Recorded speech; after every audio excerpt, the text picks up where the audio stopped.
architect, and this will be the first time that the campus has an architect on site, so that I will be managing the construction projects on site, and so that we can keep a cohesive look to what the campus is doing in architecturally, so that it'll expansion projects and so on will all have a certain look to them, as well as functionality, and that's my expertise and in construction itself and scheduling.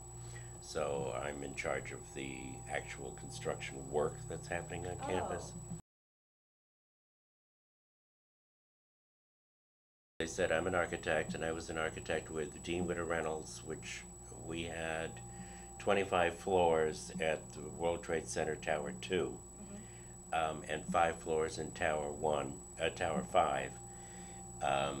A total of 3,700 employees and 1.3 million square feet in the Trade Center complex. It so happened my wife worked there as well, and we had both worked there for 10 or 15 years.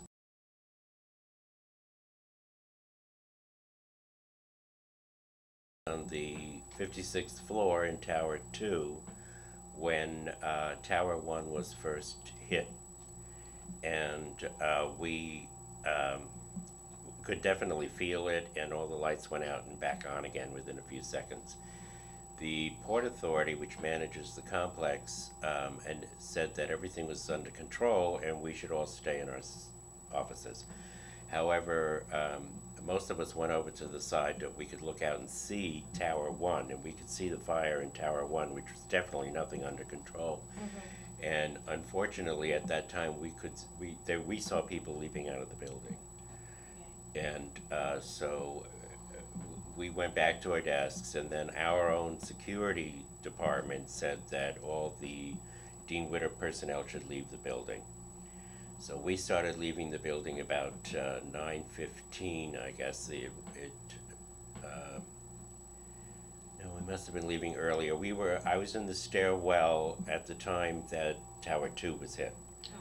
And we were already walking down from 56 when Tower 2 was hit, and the entire building twisted like a helix. I mean, in the stairwell, it was amazing to see that the whole stairwell just turned like this. And we all knew, I've got goosebumps, it was just really horrible. We all assumed we would be dead. And we made it out the bottom of the building, and then they wouldn't allow us out on the street. We finally let us out of the building. I was only about 6 or 8 blocks away when Tower 2 collapsed. So, and it just so happened that people I happened to be walking with, which are the people I worked with, we all turned to look back at the building just at the moment when it collapsed. It was just, it was beyond anything you could possibly imagine. And we knew that there were many people still in the building. It was obvious. And you could still see people at that point leaping out of Tower 1.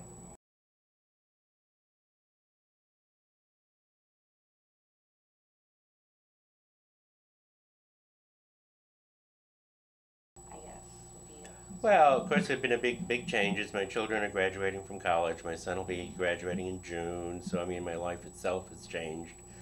And then we've decided to make this move down here, which has been very, very interesting. And I found a nice place on Ocean Drive in Corpus Christi. So we've got a beautiful view of I always call it the Gulf of Mexico. I'm enjoying myself, and I especially like what I'm doing here. It's very interesting, different from what I had been doing before for many years, and I'm really enjoying it.